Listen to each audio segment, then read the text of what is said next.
这一期我们介绍一下 EC400 系列 PLC 的 CPU 和 CPU 之间通过 Modbus TCP 进行数据交互。我们这里准备了一个主站和一个从站。主站和从站之间通过网口2进行数据交互，走的是 Modbus 协议。首先我们打开网页。主站的网口1通过交换机和计算机相连，我们输入主站的 IP 地址和端口号，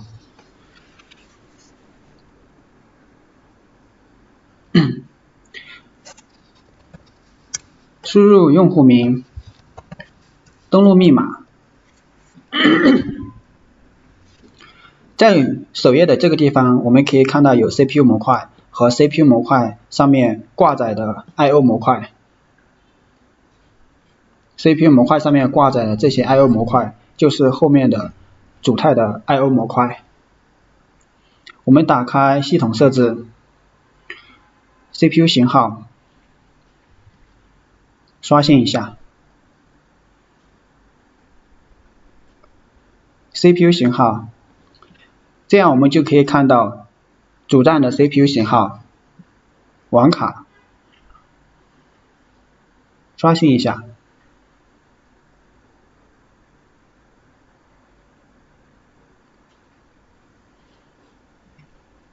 我们查看一下 CPU 的网卡2，主站 CPU 的网卡2，通信方式是不是 Ethernet？ 如果不是 Ethernet， 我们需要将它设置为 Ethernet， 然后点击确认。这样我们就确认好了主站的这个 CPU 型号还有网口2的通信方式。下面我们进入从站的这个配置界面，从站的网口1和计算机相连，网口1，我们输入网口1的 IP 地址和端口号。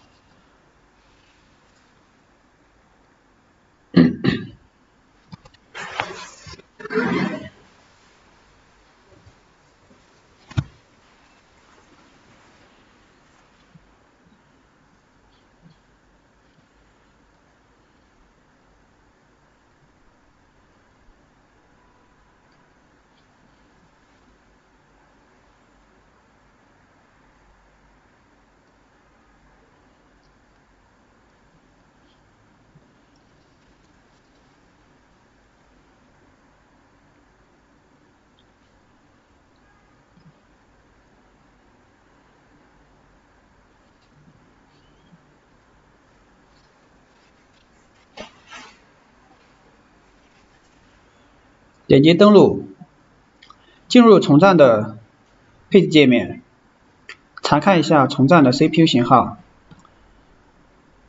这样我们就可以看到从站的 CPU 型号。然后点开网络设置，网卡，确认一下网口2的通信方式 ，Ethernet 通信方式，也就是从站网口2的一个通信方式为 Ethernet。如果不是 Ethernet， 我们需要将它设置为 Ethernet。然后点击确认就设置为 Ethernet， 这样主站和从站的一个确认工作和配置工作就基本完成了。下面我们双击编程软件。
点击新建工程，选择一个合适的工程存放目录，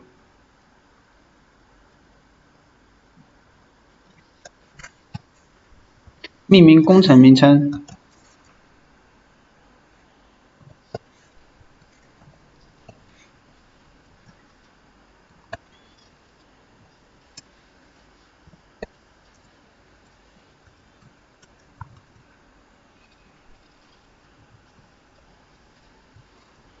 从站，先建立一个从站的工程，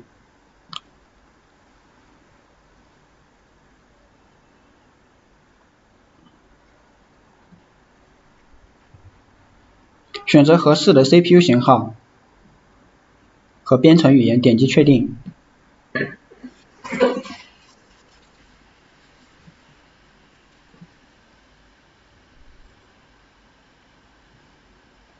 我们可以看到从站的右边挂载了很多的 I/O 模块，挂载了4个 I/O 模块。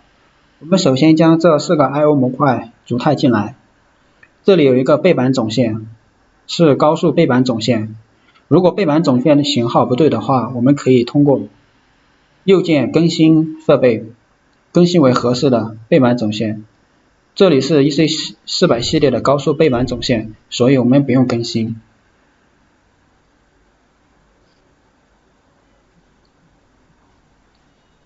双击设备，点击扫描网络，点击从站，点击确定。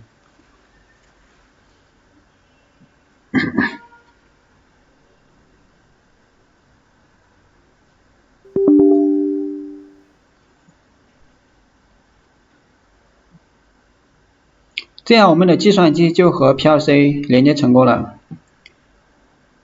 连接成功以后，选择高速背板总线，右键扫描设备，这样我们就将4个模块扫描上来了，复制到工程。分别是一个输出模块，对应到的地址是 QW0， 第二个输出模块对应到的地址是 QW1， 第三个输出模块对应到的地址是 QW2， 分别是下面的这些通道。DI16 输入模块对应到的地址是 IW0。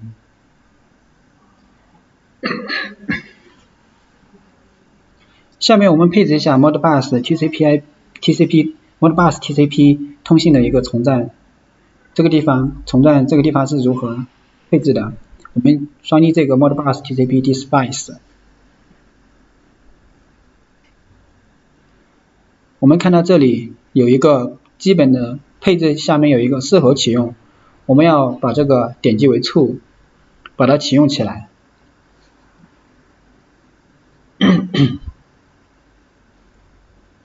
点击启用起来以后呢，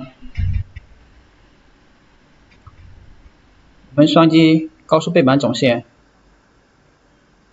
我们让它循环在 Main Task 里面，也就是把它循环在主要任务里面，这个任务里面。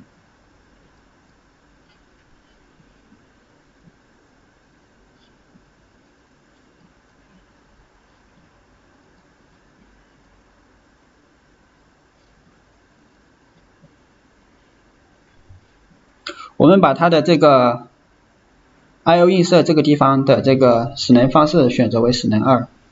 选择使能2的目的是因为，即使我们在这个用户程序里面，对这个模块映射到的地址没有操作，即使没有引用这个地址，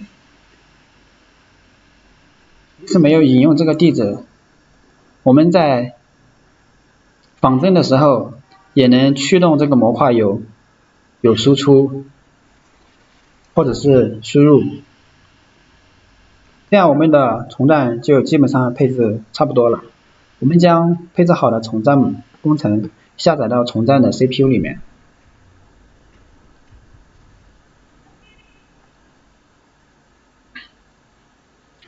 点击启用。然后我们创建一个主站的工程，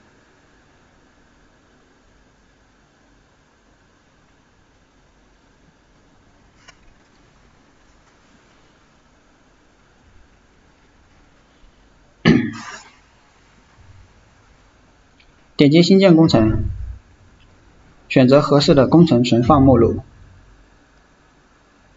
点击确定。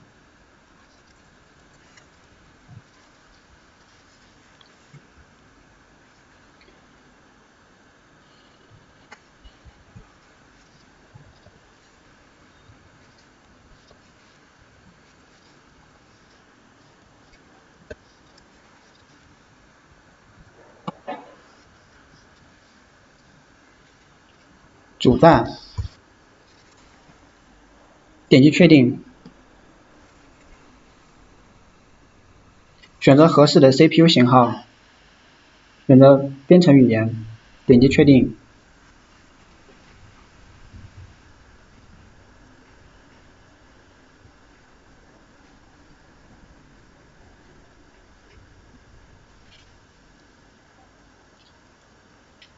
这样我们的主站的简单工程就创建完成了。我们双击一下设备，点击扫描网络，先将计算机和主站的 CPU 通讯起来。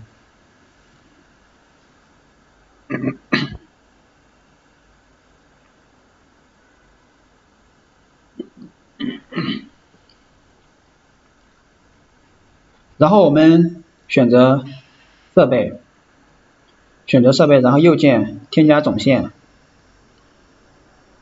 选择 Ethernet 下面的以太网适配器，然后选择 Ethernet， 一定要注意是昆明 Union Science Technology 这个选项，然后点击关闭。在 Ethernet 下面添加 Modbus 的主站，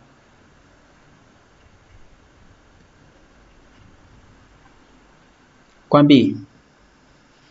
然后在主站下面添加总站，关闭。然后我们选择一下网口，首先我们回到总站，退出一下。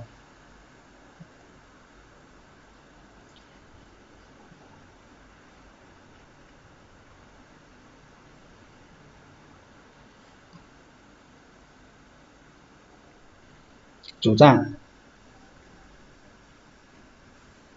我们选择一下网口，双击 Ethernet， 选择一下网口，在主站的这个地方 Must 选择网口，选择网口2。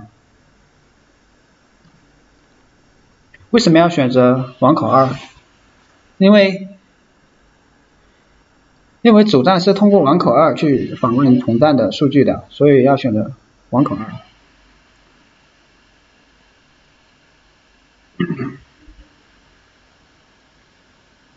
然后这里我们要填写一下从站的 IP 地址。我们来到从站的网页这个地方，网口2，从站的网口2的 IP 地址是 21.70，也就是从站的网口2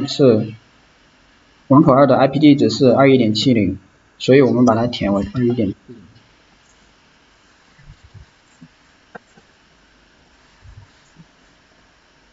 填写完成 IP 地址，然后添加通道，可以通过添加通道，我们的主站通过添加的这些通道去访问从站的一个数据。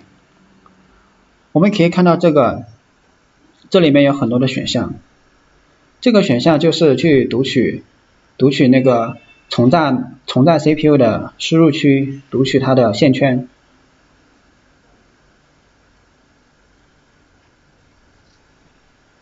它这里可以改变它的长度还有偏移。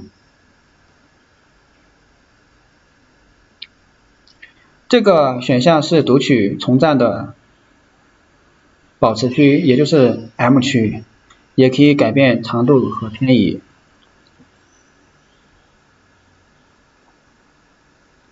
这个是读取它的输入寄存器，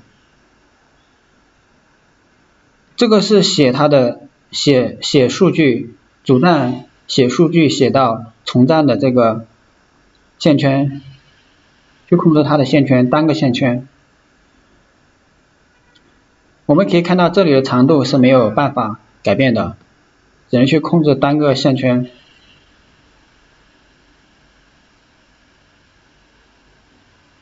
这个是多个线圈，也就是去控制从站的输出区。这个是去写从站的 M 区，可以改变长度。这个是读和写都支持。我们通过这个，首先我们看一下这个 single core， 这个地方不能改变它的长度，我们先点一下，确定。然后我们打开 I/O 映射，我们可以看到它是一个字节型的数据，也就是它可以向从站发送一个字节。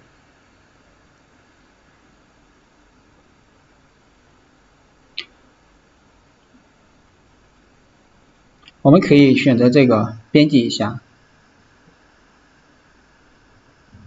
然后我们选择为多个输出区，这个可以写多个输出区，可以改变数据的一个长度或者偏移。我们把长度设置为1，确定。然后我们可以看到它这里有一个字节，数据是一个字节。我们回到通道编辑一下，我们将长度改变为2，确定。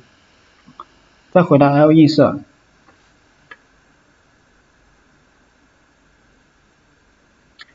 就可以看到这里有两个偏移，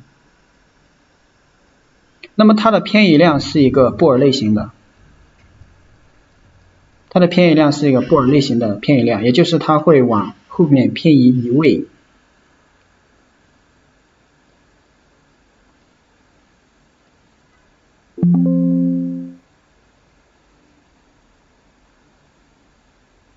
像这个，我们选择确定，偏移为0，数据长度，我们选择读取它的保持区 M 区，确定。我们可以看到它的长度是一个字，数据类型是一个字，它的偏移也是一个字一个字的偏移。下面我们通过主站操作从站的这个输出区进行一个实操的简单介绍。我们选择这个是一个字节，确定，偏移量为0。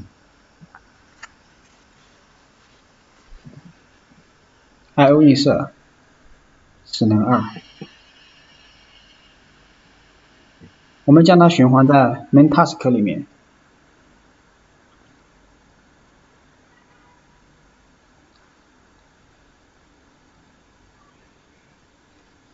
然后我们将主站的程序下载到主站的 CPU 里面。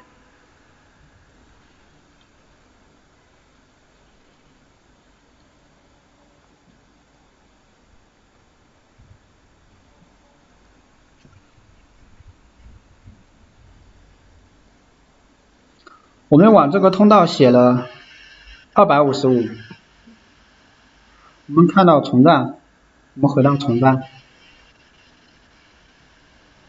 登录一下，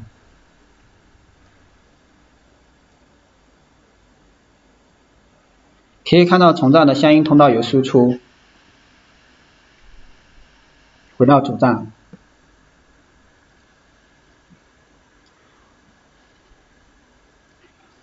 我们也可以看到这个模块的通道有输出 LED 灯晶已经亮了，我们对它进行偏移一下，我们偏移一位，我们往后偏移一个位，然后将它下载到主站的 CPU 里面。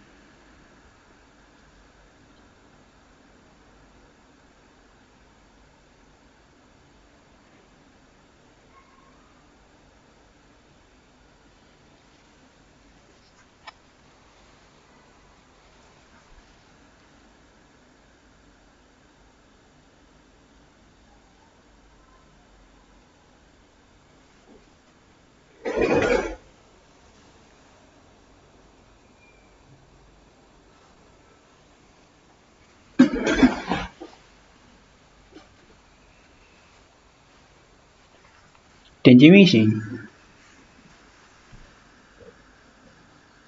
点击 iOS， 我们写这个255，是写入值。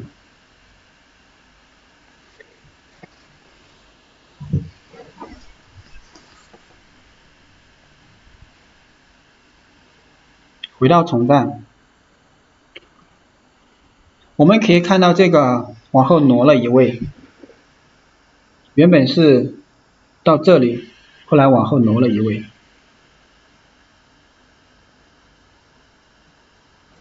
写为0。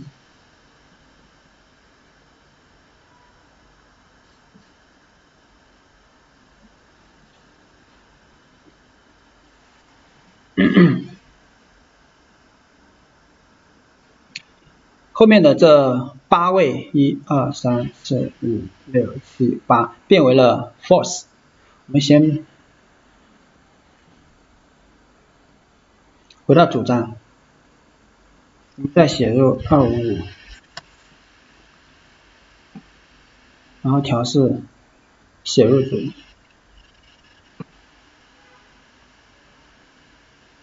回到从站，可以看到后面的8位已经变为 true。我们进行了一个偏移之后呢，它的整个字节就往后偏移了一位。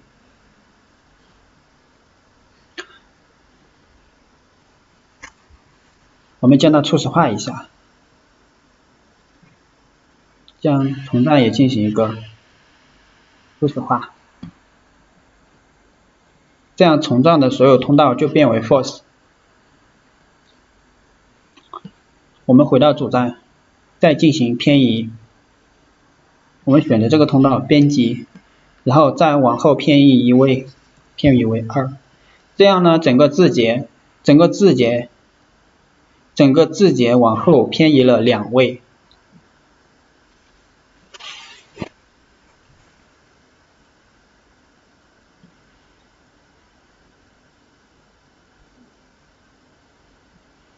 点击运行，输入255，调至写入值，然后我们回到从站，可以看到我们操作的是后面的这8位，也就是说整个字节往后偏移了2位，本来应该是从这一位开始的，到这一位0、1、2、3、4、5、6、7，主站传过来一个字节的数据，本来应该是操作这8位的，然后通过主站的偏移之后呢，往后偏移了2位，所以就操作了这后面的8位，把整个字节往后偏移了2位，这就是偏移。我们做 Modbus TCP 通信的时候，最关键的就是我们要搞清楚这个访位类型，然后呢，访位类型所对应到的偏移量，它是偏移一位还是偏移一个字？比如这个，它的长度就是一个字，它的偏移也是一个字一个字的偏移，它往后偏移一个字。